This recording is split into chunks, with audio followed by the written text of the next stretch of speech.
আর আমরা যারা সাধারণ শিক্ষার্থীরা রয়েছে আন্দোলনকারী তারা প্লিজ কাইন্ডলি শহীদ মিনারের সামনে এসে পড়ি। এখনই আমরা প্রেস ব্রিফিং শুরু করব এবং আমরা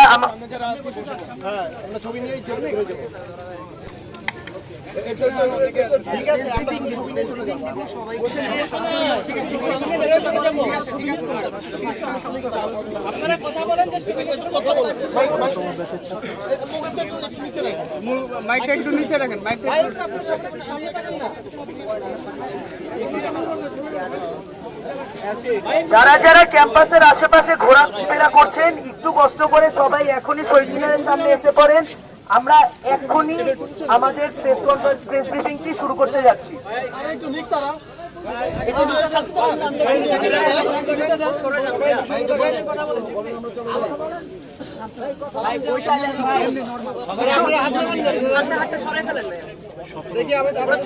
সবাই একটু এসে পড়ি, আর যারা সামনে ছবি তুলছেন তারা একটু পিছে যারা আছেন মিডিয়ার কর্মীরা তাদের জন্য একটু জায়গা করে দেই। আচ্ছা, আজকে এই প্রেস ব্রিফিংটিতে মূলত আমরা 4টি জায়গা আজকের এই প্রেস ব্রিফিংটিতে আমরা আমাদের আন্দোলনকারী সাধারণ শিক্ষার্থীদের পক্ষ থেকে মূলত আমরা সাধারণ শিক্ষার্থীরা যারা আন্দোলনকারী তাদের পক্ষ থেকে মূলত 4টি জায়গা পরিষ্কার করে দেওয়ার জন্য আজকের এই প্রেস ব্রিফিং। প্রথমটি হচ্ছে আমরা গতকালকে যে 5টি দাবির কথা বলেছিলাম সেগুলো নিয়ে আমরা লক্ষ্য করেছি যে একটু ভুলভাবে আমাদের যে দাবিগুলো ছিল বা পয়েন্টগুলো ছিল সেগুলো গিয়েছে এবং একটু মিসইন্টারপ্রেট হয়েছে, যেই কারণে আজকে আমরা সবার প্রথমেই এগুলো পরিষ্কার করে দিতে চাই, একটি ক্ল্যারিফিকেশন দিতে চাই গণমাধ্যমের কাছে এবং তার দ্বারা দেশের সবার কাছে। তারপর এই 5টি পয়েন্ট সম্পর্কে আমরা বিস্তারিত ব্যাখ্যা করতে চাই আসলে কোনটি দ্বারা কোনটি বোঝাচ্ছে এবং দাবি এবং এই পয়েন্টগুলো কি রকম, এবং সর্বোপরি প্রশাসনের দিক থেকে কি ধরনের পদক্ষেপ নেওয়া হয়েছে এবং এই দাবির ব্যাপারে আপডেটগুলো কি কি সেটি জানানো হবে। এবং সবশেষে বর্তমানে আমরা যারা আন্দোলনকারীরা রয়েছি তাদের স্ট্যান্ডটি কি সেটি বলা হবে। এক্ষেত্রে আমরা প্রথমেই প্রধানমন্ত্রীকে ধন্যবাদ দিতে চাই এবং আমাদের যে বিচার ব্যবস্থা রয়েছে এবং যারা ল এনফোর্সমেন্ট রয়েছে তাদেরকে ধন্যবাদ দিতে চাই যে তারা আমাদের বিষয়টিকে আসলে অত্যন্ত গুরুত্বের সাথে দেখছেন এবং তারা এরই মধ্যে আমরা জানি যে বিভিন্ন স্টেপ নিয়েছেন। 16 জনকে অলরেডি গ্রেফতার করা হয়েছে এবং বিচার কার্য তার জায়গা থেকে ঠিকঠাক মতো চলছে। আমরা বিশ্বাস রাখি বিচার ব্যবস্থা আমাদের সরকার এবং আমাদের প্রধানমন্ত্রী শেখ হাসিনার প্রতি আমাদের সম্পূর্ণ আস্থা রয়েছে। কিন্তু গতকালকে যেহেতু আমাদের অ্যাডমিশন টেস্টের মতন একটি বড় বিষয় আসলে সামনে রয়েছে এবং সেক্ষেত্রে শুধু আসলে ক্যাম্পাসের যারা শিক্ষার্থীরা 14 তারিখে আসলে আমাদের অ্যাডমিশন টেস্টটি, কাজে ক্যাম্পাসের যারা শিক্ষার্থীরা শুধু তাদের নিরাপত্তাই না, যারা সারা দেশ থেকে সাধারণ শিক্ষার্থী পরীক্ষা দিতে আসবেন তাদের বিষয়টিও এক্ষেত্রে জড়িত। তাই আমরা খুব 5টি ক্লিয়ার পয়েন্ট বলেছিলাম আমাদের প্রশাসনের কাছে, বিশ্ববিদ্যালয় প্রশাসনের কাছে, যাতে এগুলো নিশ্চিত করার মাধ্যমে এই যারা পরীক্ষা দিতে আসছে তাদের নিরাপত্তাগুলো নিশ্চিত করতে পারি এবং তাদের নিরাপত্তা নিশ্চিত হওয়ার আগে যাতে এই অ্যাডমিশন টেস্টটি কাউকে অনিরাপত্তার মধ্যে রেখে না হয়। আমাদের এই 5টি দাবি বিচার ব্যবস্থার কাছে ছিল না, আমাদের এই 5টি দাবি ছিল শুধুমাত্র প্রশাসনের কাছে আমাদের সকল সাধারণ শিক্ষার্থীদের এবং যারা পরীক্ষা দিতে আসবেন তাদের নিরাপত্তা নিশ্চিত করার জন্য। এখন প্রথমেই আমি 5টি দাবি বলছি এবং তারপর প্রশাসন থেকে তাদের ব্যাখ্যা দেওয়ার পর প্রশাসন থেকে কি আসলে স্টেপ নেওয়া হয়েছে এবং তার ভিত্তিতে আমাদের আপডেটগুলো বলা হবে। প্রথমেই যেই জায়গাটি ক্লিয়ার করা দরকার সেটি হচ্ছে গিয়ে সবচেয়ে বড় যে মিসকনসেপশনটি বা মিস ইন্টারপ্রিটেশনটি হয়েছিল সেটি হচ্ছে গিয়ে আমাদের দাবিগুলোর কোনটি আসলে নোটিশ পর্যায়ে ছিল এবং বাস্তবায়ন পর্যায়ে আমরা কোন কোনগুলো দেখতে চেয়েছিলাম সেই ক্ষেত্রে। কাজে আমরা দুটি আলাদা আলাদা ভাবে এখন বলে যাচ্ছি। দাবি 1-এর ক্ষেত্রে বা পয়েন্ট 1-এর ক্ষেত্রে আমরা যে বাস্তবায়নটি চেয়েছিলাম সেটি হচ্ছে গিয়ে আবরার ফাহাদ হত্যা মামলায় জড়িত সকলকে এখন থেকে সাময়িক বহিষ্কার করতে হবে এবং নোটিশ আকারে বাস্তবায়ন, ওইটি সাময়িক বহিষ্কার বাস্তবায়নের পর নোটিশ আকারে আমরা চেয়েছি যাদের বিরুদ্ধে চার্জশিটে অভিযোগ আসবে তাদেরকে অবিলম্বে বুয়েট প্রশাসন থেকে স্থায়ী বহিষ্কার করা হবে, এই মর্মে একটি অফিসিয়াল নোটিশ দিতে হবে। দ্বিতীয় দাবিটির ক্ষেত্রে আমরা একটি সুস্পষ্ট নোটিশই চেয়েছিলাম যে আবরার হত্যা মামলার সকল খরচ বুয়েট প্রশাসন থেকে বহন করা হবে এবং আবরার ফাহাদের পরিবারকে পর্যাপ্ত পরিমাণে ক্ষতিপূরণ দেওয়া হবে। বুয়েট কর্তৃপক্ষ এই মর্মে বাধ্য থাকবে জানিয়ে অফিসিয়াল একটি নোটিশ অবিলম্বে দিতে হবে। আমরা 3 নাম্বার দাবির ক্ষেত্রে বা পয়েন্টের ক্ষেত্রে যেটি বলেছিলাম সেটি ছিল বুয়েটে সাংগঠনিক ছাত্র রাজনীতি নিষিদ্ধ এই মর্মে নোটিশ দিতে হবে এবং পাশাপাশি সাংগঠনিক ছাত্র রাজনীতি নিষিদ্ধ হওয়ার পর ভবিষ্যতে কেউ এরূপ সাংগঠনিক কর্মকাণ্ডে জড়িত থাকলে কিংবা কোনরূপ ছাত্র নির্যাতনে জড়িত কাউকে পাওয়া গেলে বিশ্ববিদ্যালয় কর্তৃপক্ষ কি পদক্ষেপ নিবে তা সম্পর্কে বিস্তারিত নোটিশ জানাতে হবে এবং পরবর্তীতে একটি অর্ডিন্যান্স অন্তর্ভুক্ত করাও নোটিশে উল্লেখ করতে হবে। এ ধরনের কার্যক্রম যাতে তদারকি করা হয় এরকম একটি কমিটি গঠন করা হবে এটি জানিয়ে অফিসিয়াল নোটিশ দিতে হবে। এগুলো ছিল 3 নাম্বার পয়েন্টের ক্ষেত্রে আমাদের নোটিশ। আর বাস্তবায়নের ক্ষেত্রে যেগুলো আমরা বলেছিলাম 3 নাম্বার পয়েন্টে সেগুলো হলো সকল হল থেকে অবৈধ ছাত্র যাদের বুয়েটে শিক্ষাকাল শেষ তাদেরকে উৎখাত করতে হবে। অবৈধভাবে যারা হলের সিট দখলকারী রয়েছে, যারা হলে একাধিক সিট দখল করে রাখে তাদেরকে উৎখাত করতে হবে এবং সাংগঠনিক ছাত্র সংগঠনগুলো রয়েছে তাদের অফিস সিলগালা করতে হবে। এই 3টি বিষয়ে আমরা সুস্পষ্ট বাস্তবায়ন দাবি করেছিলাম।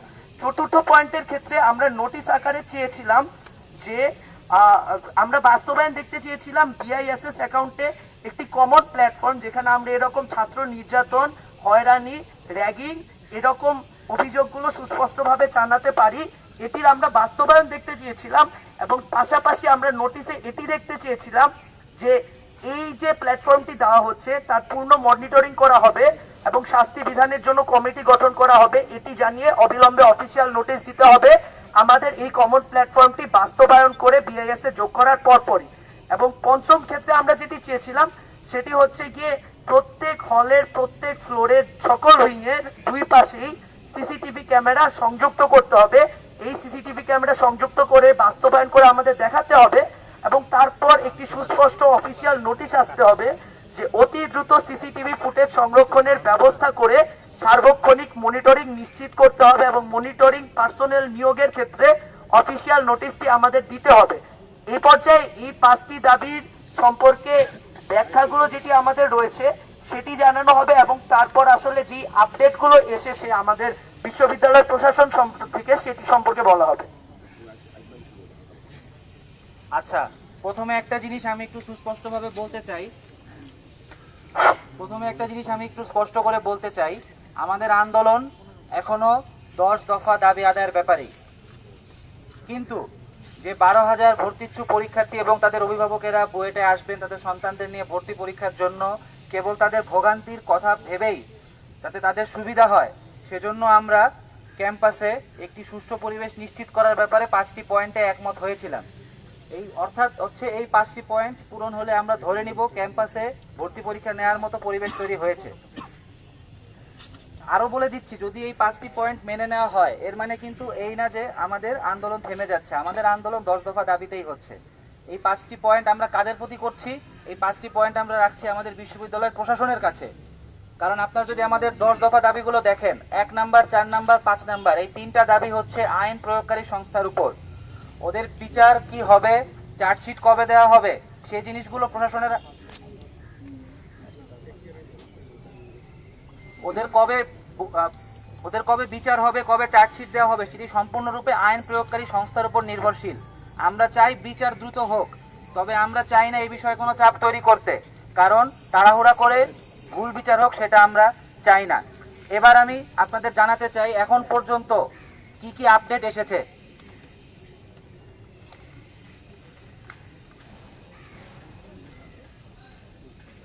আচ্ছা, এবার আপডেটগুলো আমি বলতে চাই। ইতোমধ্যে খবর এসেছে আমাদের বুয়েটের তিতুমির হলে সিসিটিভি ক্যামেরা কিনে আনা হয়েছে এবং সিসিটিভি ক্যামেরা লাগানো হচ্ছে। আহসানুল্লাহ হলে সিসিটিভি ক্যামেরা নিয়ে যাওয়া হয়েছে, লাগানোর ব্যবস্থা করা হচ্ছে। এর পাশাপাশি বেশ কিছু সিসিটিভি ক্যামেরা ছিল যেগুলো নষ্ট ছিল, অকার্যকর ছিল, সেগুলো রিপ্লেসমেন্টের কাজ শুরু হয়েছে। আমাদের আরেকটি বাস্তবায়ন যা আমরা দেখতে চাচ্ছিলাম তা হচ্ছে হলগুলো থেকে অবৈধ বোর্ডারদের উৎখাত করা। ইতোমধ্যে নজরুল হলে, আহসানুল্লাহ হলে, তিতুমির হলে যারা অবৈধ বোর্ডার ছিল, যারা অবৈধভাবে সিট দখল করেছিল তাদের উৎখাতের কাজ শুরু হয়ে গিয়েছে। আমাদের একটি পয়েন্ট ছিল যে বিআইআইএস অ্যাকাউন্টে একটি কমন প্ল্যাটফর্ম সংযুক্ত করতে হবে যেখানে কিনা সাধারণ শিক্ষার্থীরা তাদের উপর হওয়া যে কোনো নির্যাতনের অভিযোগ জানাতে পারে। আমরা এটির বাস্তবায়ন চেয়েছিলাম গতকাল। আজকে আমরা বুয়েটের আইআইসিটি ডিভিশনে গিয়ে জানতে পারি যে এই কাজটি করা বেশ সময় সাপেক্ষ। তারা বলেছেন 1 সপ্তাহ সময় লাগবে, কিন্তু তারা তাদের সদিচ্ছার প্রমাণ স্বরূপ একটি কমিটি দিয়েছেন এবং এই বিষয়ে তারা মিটিং শুরু করছেন। সুতরাং আমরা ধরে নিতে পারি যে 1 সপ্তাহের মধ্যে এই জিনিসটি বাস্তবায়ন হবে। এখন আমি জানাতে চাই যে আমাদের পরবর্তী স্টেপগুলো কি হবে। আরও একটি জিনিস আমি একটু অ্যাড করতে চাই, সেটা হচ্ছে আমরা যে বিষয়গুলোতে নোটিশ চাচ্ছিলাম সেই নোটিশগুলোর খসড়া আমাদের হাতে এসেছে। আমরা সেই খসড়া পড়ে দেখেছি। স্যাররা আমাদের মতামত চেয়েছেন যে এই নোটিশে আরও কিছু যোগ করতে হবে কিনা। আমরা আমাদের মতামত জানিয়েছি এবং অফিসিয়াল নোটিশ আসছে। অফিস সিলগালার যে ব্যাপারটা ছিল সেটাও শুরু হয়ে গিয়েছে। এবার আমি আমাদের পদক্ষেপগুলো জানাতে চাই। প্রথমেই প্রধানমন্ত্রীকে ধন্যবাদ জানাতে চাই। তিনি প্রথম থেকেই অত্যন্ত তৎপরতার সাথে আমাদের বিষয়টি হ্যান্ডেল করছেন বলেই বিচার ব্যবস্থা, বিচার কার্য যতদূর এগিয়েছে বলে আমাদের বিশ্বাস। পাশাপাশি আমরা আরও বিশ্বাস করি ওনার সরাসরি সম্পৃক্ততা এবং তৎপরতা আছে বলেই আমাদের প্রশাসনিক যে জটগুলো, যে দাবিগুলো, সেগুলো এত দ্রুত মেনে নেওয়া হচ্ছে। এরপরে আমি ধন্যবাদ জানাতে চাই আমাদের ভিসি স্যারকে, কারণ তিনি গতকাল বিকালবেলা আমাদেরকে কয়েক ঘন্টা সময় দিয়েছেন এবং তার চেয়েও বড় কথা, তিনি আমাদের সামনে হাজির হয়ে আমাদের সকলকে আমাদের দাবিগুলোর ব্যাপারে তার সুস্পষ্ট অবস্থান জানিয়েছেন। এবার আমাদের কথা ছিল দাবি বাস্তবায়ন হলে আমরা মাঠ ছাড়ব, কিন্তু যেহেতু এখানে 12,000 ভর্তি ইচ্ছুক শিক্ষার্থীদের ব্যাপারটা চলে এসেছে, তাই তাদের ভোগান্তির কথা ভেবে এবং যেহেতু বাস্তবায়ন আমাদের সামনে দৃশ্যমান শুরু হয়ে গিয়েছে, সেহেতু আমরা এখন স্যারদের উপর আশ্বাস রাখছি। এই বিষয়ে একটা জিনিস আমি বলতে চাই, গত 3 বছরে বুয়েটে বিভিন্ন দাবিতে বিভিন্নবার প্রতিবাদ হয়েছে। প্রতিবারই আমরা প্রশাসনের কাছ থেকে ফাঁপা আশ্বাস পেয়েছি এবং এই কারণেই মিসট্রাস্ট গড়ে উঠেছে। স্যারদের কাছে আমাদের অনুরোধ থাকবে, কাইন্ডলি এবারও আমাদেরকে আপনারা ফাঁপা আশ্বাস দিয়ে ফিরিয়ে দেবেন না। আমরা আপনাদের বিশ্বাস করি, আমরা আপনাদের বিশ্বাস করতে চাই, কাইন্ডলি আমাদের বিশ্বাস ভেঙে দেবেন না। একবার বিশ্বাস ভেঙে গেলে এই বিশ্বাস আর গড়ে উঠবে না, আর ফেরত আসবে না। আমরা চাই আপনারা আমাদের সহযোগিতা করুন, আপনারা আমাদের দাবি দাওয়া মেনে নিন। আমরা চাই অভিভাবকরা আমাদের পাশে থাকুন, আমাদের দাবির প্রতি একমত থাকুন। এবার আমি বলতে চাই, 13 এবং 14 অক্টোবর 2019 তারিখ বুয়েটে ভর্তি পরীক্ষা উপলক্ষে আমরা আমাদের আন্দোলন শিথিল করেছি। 2 দিনের জন্য আমরা আমাদের আন্দোলন শিথিল করেছি। আমরা একই সাথে এখানে সবার সামনে অঙ্গীকার করছি যে আমরা ভর্তি ইচ্ছুক 12,000 পরীক্ষার্থী এবং তাদের সাথে আসা অভিভাবকদের সর্বোচ্চ সহযোগিতা এবং সাহায্য করার চেষ্টা করব। আমি আবারও রিপিট করছি, আমরা যারা আন্দোলনে ছিলাম তারা আগামী 2 দিন আমাদের আন্দোলন শিথিল করছি এবং এই 2 দিন আমরা সক্রিয়ভাবে আমাদের সর্বোচ্চ চেষ্টা করব তাদের সকল প্রকার সাহায্য করার জন্য। এবার আমাদের আন্দোলন যেহেতু 10 দফার দাবিতে শুরু হয়েছে, সেহেতু আমাদের আন্দোলন আমরা তুলে নিচ্ছি না। আমাদের আন্দোলন আমরা তুলে নিচ্ছি না, শুধু 2 দিনের জন্য শিথিল করছি। আমাদের পরবর্তী কর্মসূচি কি হবে তা আমরা আগামী 2 দিনের পরিপ্রেক্ষিতে অবশ্যই আপনাদের জানাবো।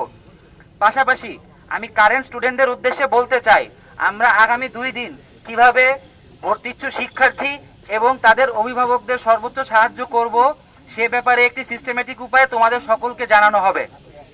ধন্যবাদ।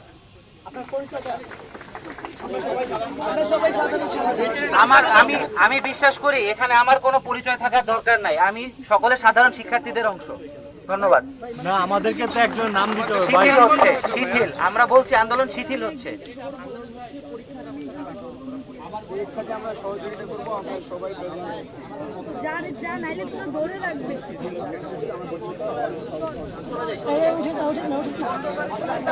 আমি আরো একবার একটু বলতে চাই, আরেকবার একই জিনিস আমি একই জিনিস দ্বিতীয়বার বলছি, আমাদের আন্দোলন আমরা উঠিয়ে নিচ্ছি না।